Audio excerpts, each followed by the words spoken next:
Hey guys, here we are back on site. This is it's called day 6. Came here yesterday, spent about 4 hours. I cleaned up the ceiling and I dry fit the whole floor. So this floor is actually not set like it is right now. It's just dry fit in. That way I can just mix up some mortar and set the whole floor. So basically I'm gonna have to walk on it as I set it in order to get in here to set these tiles. So that's the deal. But this is what she looks like so far. I'm gonna set that, come back tomorrow, go everything in and go from there. Day 6, there we go.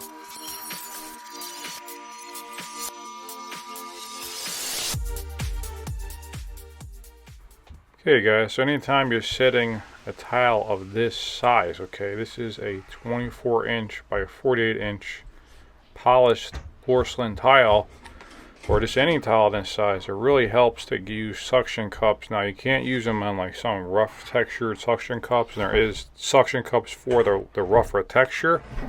In this case I have the polished ones, and I have these suction cups for many years now, which I've used on jobs like this for this size tile. It really comes in handy to be able to grab the tile and kind of maneuver it into this bathroom working, and the floor is pretty small, so having those suction cups to maneuver everything in and out really helps out. So having that goes a long way. Then as far as the install goes, the floor was pretty flat, not 100% perfect, but pretty damn good. I installed some blanky permats set the day prior or so, skimmed it over, and then dry fit all the tile the day before as well. So the hardest cut in this bathroom was probably that register right there. I was lucky enough not to have the tile break, because sometimes it'll break on the corners, but ideally you just want to drill 4 holes in each corner, then use your grinder to cut to them so they don't split. That's what I did in this one. So what I'm going to do here is I'm going to start with that one that's closest to the wall that I'm about to pick up there, and then I'm going to work over, put that foam board down, and then do those back few tiles by the toilet there in order to get in here. Now what I use to set this tile, I use the superior notch, which is like a V notch meant for large format tile or super format. You can say that even the panels that will use this. And what it allows you to do is allows you to collapse the ridges pretty much by pushing down, and it just pretty much collapses them. Yes, you could go back and forth and collapse them further, but just by dropping the tile in and pushing it down, it's going to get really good coverage. So on this project I use a 1/2 inch superior notch on the floor, then I think I use a 1/4 inch V notch, same thing, same T-style superior notch on the back of the tile. By having that two together, they come together like kind of like a zipper. They just basically come together and you get really good coverage. It's crucial that when you're installing large format tile, especially one this big, that you have very good coverage. On floors we try to get 80-85% coverage by industry standards, and in wet areas you want to go for 90 to 100%.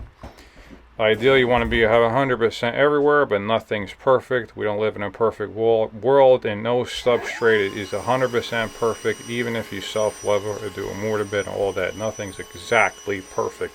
You just get it within tolerances. Anyway, I set this floor on in about a day or so, and what I use to clip them together for a leveling system, I use MLT, which is called mechanical lippage tuning. Now I don't always use this system. I pretty much like the clips and the wedges for most of my installs, but for this one I decided to use the MLT because in my opinion it gets a more precise clamp on a tile. So if there's a tiny bit of lippage anywhere, you just you take your gun, you tighten it down, and it really gets a more precise adjustment. The clips and the wedges work well. Now I do them for most of my installs, probably 80 to 90%. But when I have bigger tiles like this, or just if I have small areas, whatever it is, and I want a really precise alignment, I use the MLT for those situations, because the downside of using it does take more time to put together and to use, but it's the most superior system out there. period, end of story. No arguing that in my opinion. That's how I installed them. I'll just, show you the rest how I did this. I dropped this tile in, made sure it was where I want it on my line, and I continue on with the install. I set this tile with Ardex X77 thin set mortar. It's a really good mortar for any large format tiles, or any tile in particular. I even use it for glass. Most manufacturers, you're gonna have your high-end mortar, and for installing this type of tile, you want to use their highest end mortar that's made for large format tile. That's heavy tile. Really helps you get the coverage and support the tile as you need it. So hopefully this helps. I hope you enjoy the rest of the video of me installing this video. If you have any questions, comments, whatever, put it in the comment section below, and we'll go from there. Appreciate you tuning in. Thanks.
Okay, so once all the tile is set, I got all my caps and straps, everything tightened down right where I want them, all the grout joints looking good. I just come through, I'm protecting the floor with some foam there so you can get in there and potentially scratch this polished porcelain tile.